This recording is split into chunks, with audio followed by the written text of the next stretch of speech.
Students, now I am going to discuss part 2 of the chapter reproductive health, and it starts with question: how successful reproductive health program can be achieved.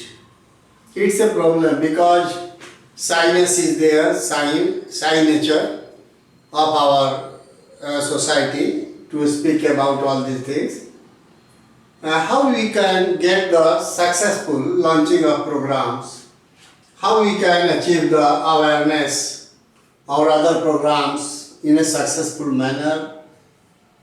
These are the few steps to have the or to achieve the goal of reproductive health. By developing a strong infrastructure everywhere at block level, at village level, there should be a arrangement for checkup of such diseases. So by developing the infrastructure, hospital and the pathological labs, we can achieve the goal. To enhance professional expertise, इस medical field में हमें expertise people की ज़रूरत पड़ती है जो उस profession के जानकार हो हैं, और इस तरह से स्पेशलाइजेशन किए हुए व्यक्ति को हम इंगेज करके इस काम को आगे बढ़ा सकते हैं, अपने गोल को प्राप्त कर सकते हैं.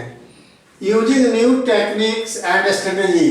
दुनिया आज ग्लोबलाइजेशन के युग में है. क्या क्या नई चीज़ें आ रही हैं, और उस टूल को, उस टेक्निक को हम अपने यहाँ कैसे डेवलप करें ताकि कम लागत में और बढ़िया रिजल्ट हम अपने रिप्रोडक्टिव हेल्थ को प्रसारित करने में, अचीव करने में ले सकें.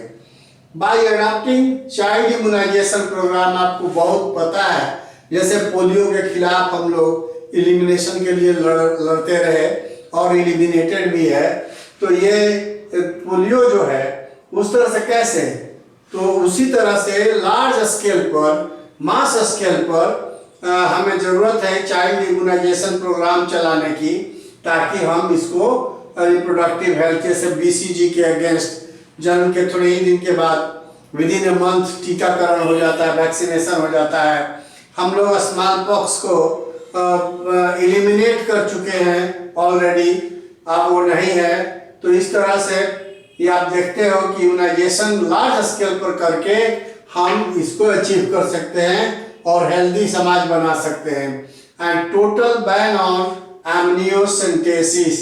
आपको पता है कि एमनियोटिक कैविटी से एमनियोटिक फ्लूइड निकाल कर यह टेक्निक डेवलप की गई थी क्रोमोसोमल एबनॉर्मेलिटी डिटेक्शन करने के लिए.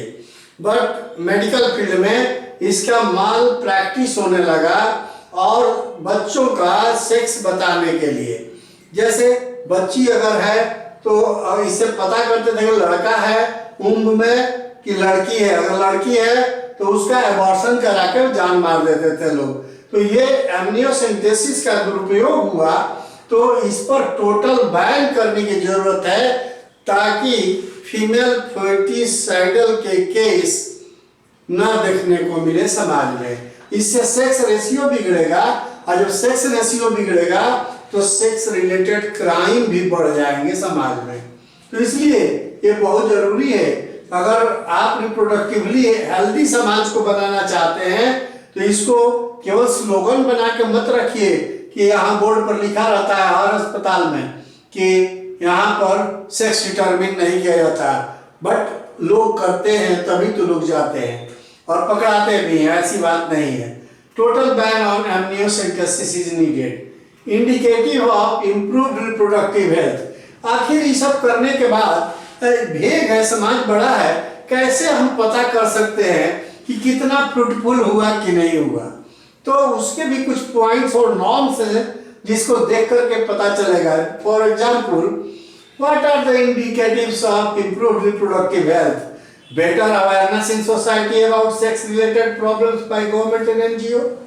जो ये NGO और गवर्नमेंट ऑर्गेनाइजेशन ने समाज में जो अवेयरनेस फैलाया, STD के खिलाफ, एड्स के खिलाफ, सिफिलिस के खिलाफ, गोनोरिया के खिलाफ, और पोलियो के खिलाफ, बीमारियों के खिलाफ वैक्सीनेशन के लिए रात दिन एक करके हम लोगों ने एक अच्छी society, polio free society, small pox free society develop करने में कामयाबी हासिल किए हैं। तो कहता है इस समाज में जितने लोग जानेंगे इस चीज को और उसके प्रॉब्लम को, तो यह एक इंडिकेटिव हो सकता है कि इम्प्रूव रिप्रोडक्टिव हेल्थ है सोसाइटी में।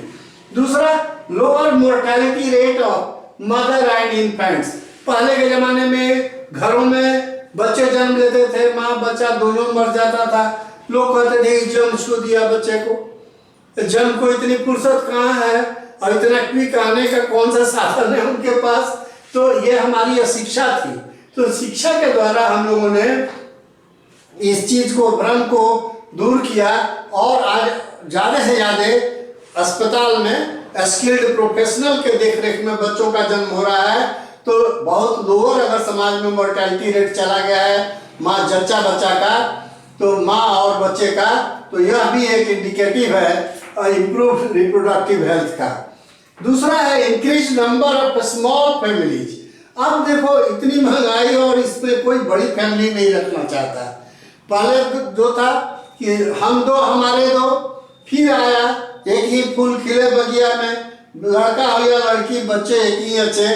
तो इस तरह से अब कंसेप्ट बदलते बदलते छोटी छोटी यूनिट फैमिली में न्यूक्लियर फैमिली का कंसेप्ट आ गया आज के डेट में। और जब ऐसे छोटी फैमिली बनने लगी तो समझ लो कि हमारा जो अवेयरनेस था पॉपुलेशन रोकने के खिलाफ और ये सब रिप्रोडक्टिव हेल्थ के खिलाफ वो कारगर हो रहा है।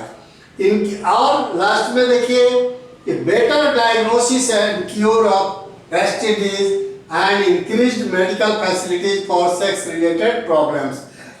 इसके लिए बेटर डायग्नोसिस होना जरूरी है, क्विक डायग्नोसिस होना जरूरी है बीमारी का, और उसका क्योर भी होना जरूरी है पॉसिबल है तो। और इस तरह से हम लोग medical facilities sex related problem के लिए जांच वगैरह बढ़ाकर, और बढ़ा हुआ है, जल्दी हो जा रहा है। तो आजकल बहुत सारे टेक्निक आ गए हैं, तो ये डिजीज को जल्दी डायग्नोस करके जल्दी मेडिसिन में जाने से फायदा होता है। और इस तरह से these are the indicatives of improved reproductive health. Thank you.